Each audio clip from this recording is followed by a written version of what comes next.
guys on the move. I'm Ben Hur. And I'm Handsome Matt. So now we're going to talk about one of the things with my health, and it's anybody that's suffering from cancer, diabetes, anything, heart trouble, you're going to go through stages of depression.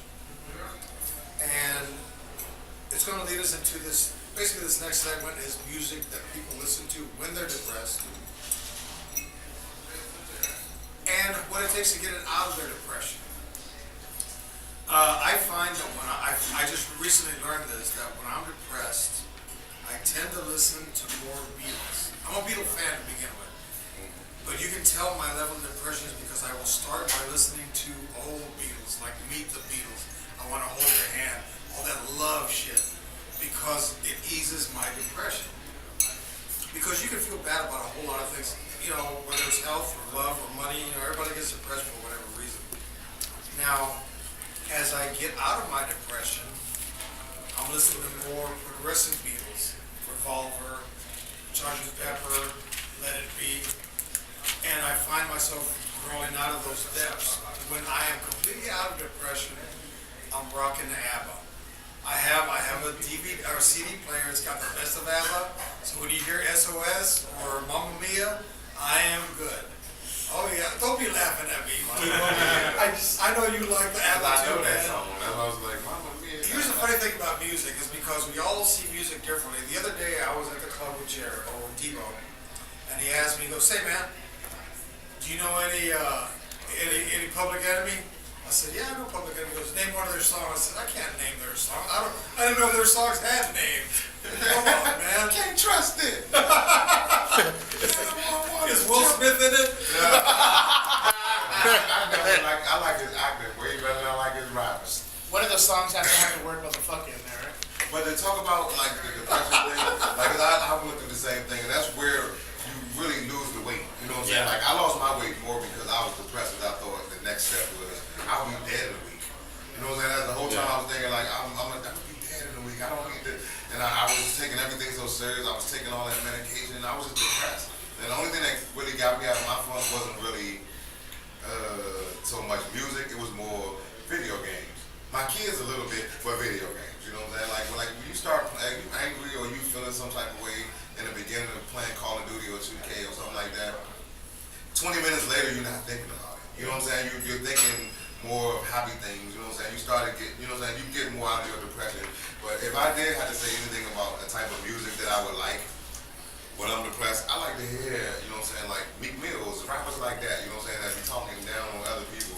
Like, because that's what I do normally, you know, all the time anyway. When I think I'm a big, huge ball of depression all my life because I'm good at roasting people. That's why you're a comic. Yeah, and most people that's good at roasting people are really deep down inside dead than the person that they making fun of, you know. And I'm good at what I do, so I guess I'm really depressed. I say I suck at roasting. I can't be that depressed. Well, you're partly making fun of yourself. Yeah, pretty much. You know what I'm saying? But when it comes to depression and the music, I'm with Ben Hur there on the Beatles. I mean, I'll get into Eleanor Rigby and the more sadder stuff. But then I'll also go with some Pantera Hostile.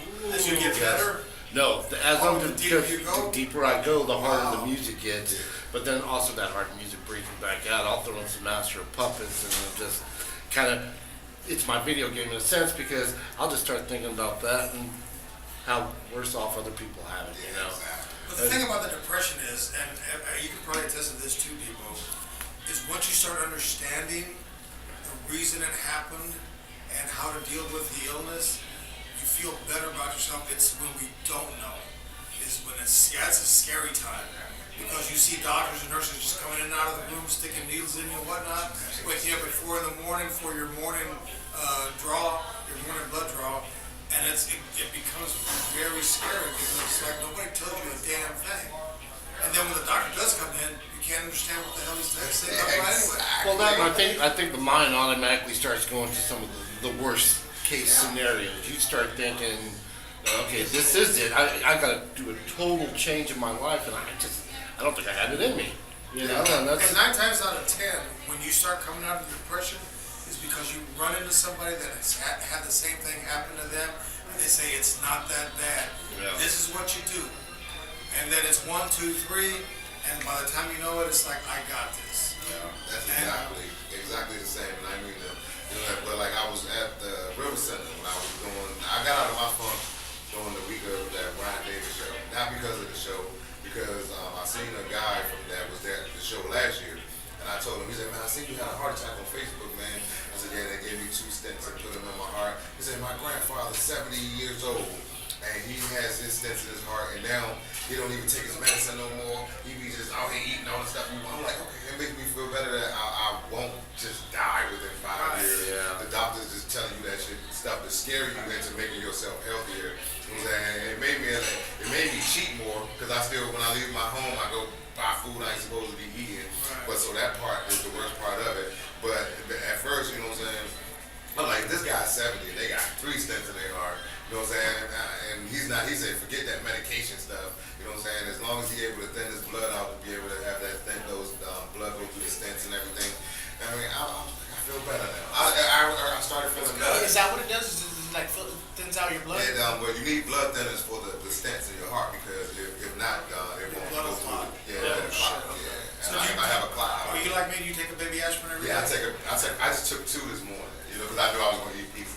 Now, here's And the I said thing. that live. Don't tell my girl I said that. We can edit that out. I'm gonna show her this episode. Now, I talked about what happened to me, but your heart attack story is very interesting. I want to hear it, and I think our listeners would like to hear it too. You mean the one I told you after that? Okay. Alright, I woke out the night before. I worked Friday at the LOL. I worked the door at the comedy club, and I had a huge cheeseburger and a bunch of fries, because they love me to the point where they feed me, but that food could have killed me. You know, so but it was my fault, and I had a whole bunch of food. That night I went home, my chest was hurting, so I took my shirt off. Literally took my shirt off and was like on the wall like this, like, because the wall is cold, and my chest was like hot. I was like, what's going on? And I laid down in my bed, and I literally said, I know I'm not about to have a heart attack right now. I feel like I'm about to die, but I willed myself to sleep. And the next day, me and my girl went to play bingo. And after bingo, we went to eat In-N-Out Burger. So I had a huge juicy burger. And I was sitting there crying that I was about to die. I had a juicy burger and some fries, and I ate that the next day. So I went to work the next day after that, because it was Saturday. And Sunday I went to work. And as soon as I got to work, I was like, listen, you guys, my chest is hurting. It's been hurting all week. And the lady at the job was like, you've been complaining about your chest all week. And they took me into the office to see one of the nurses. I work in the senior care facility, and they did my blood pressure. My blood pressure was 189 over 120. Oh And they told me to get out of there and God. go to the hospital. So this is what I did. I just went home, took my clothes off, turned the AC on real high, and fell asleep. Were you gonna cryogenically I told my cure girl yourself? how much my blood pressure and everything was, and she told my dad. So my dad called me and was like, what's wrong with you? You better get to this hospital. Go to the hospital before I come over there and make you go to the hospital. So as soon as she coming out, I said, oh, you snitching on me. You snitching on me. So what we That's did, love. I get up, I get dressed, we went to Wendy's. What are you doing going to Wendy's? Because I was hungry. We went to Wendy's and we both got a 4 for $4. We ate the 4 for $4 in the emergency room parking lot. Then after I ate that, I went in, and that's when they kept me, because it was too hot for them to let me go. And then I had a What heart do you attack. mean? It was already higher, It man. got higher, yeah. I mean, I was hungry. You know, I hadn't eaten since the night before the In-N-Out Burger. Yeah. And my chest was hurting, but I still, you know what I'm saying, was hungry, because I'm a human. Everybody gets hungry. Well, But I should have just like got some water or something like that, but I didn't know how serious the situation was. My thing, I thought it was heartburn. The whole thing, I just thought it was heartburn. So we sit in the parking lot, and every time I tell everybody the story, it was like, this dude, you shouldn't be alive. Did you try Tums? No, I didn't, because Some I Pepto or don't something? like man-made medicines. You know what I'm saying? Like, the only thing I smoke is, drug I take is marijuana. I hate I'm prescriptions. self-medicating myself. Yes, I hate prescriptions. I really do. I don't understand. I don't like taking aspirin unless if I have a deep headache, then I'll grab a Advil. What does the baby aspirin do, by the way? Maybe it's your blood. It's blood. Okay, It's okay. blood. Yeah. So hold on, the first night that you had that pain, did it go away when you fell asleep? When I woke up the next morning, I still felt bad, but not as bad as it did when it was happening when I was up against the wall, cooling my chest down. I woke up. I don't understand how I fell asleep. Because every time I felt like I fell asleep, I felt like I was like about to slip out of consciousness. Jerry Debo Smith at the tail of his heart, but I think he's also going to have to go and schedule a colonoscopy at some point soon. Them damn burgers. Soon. Yeah. Well, you've heard the tales of depression in our medical history, so we'll be right back.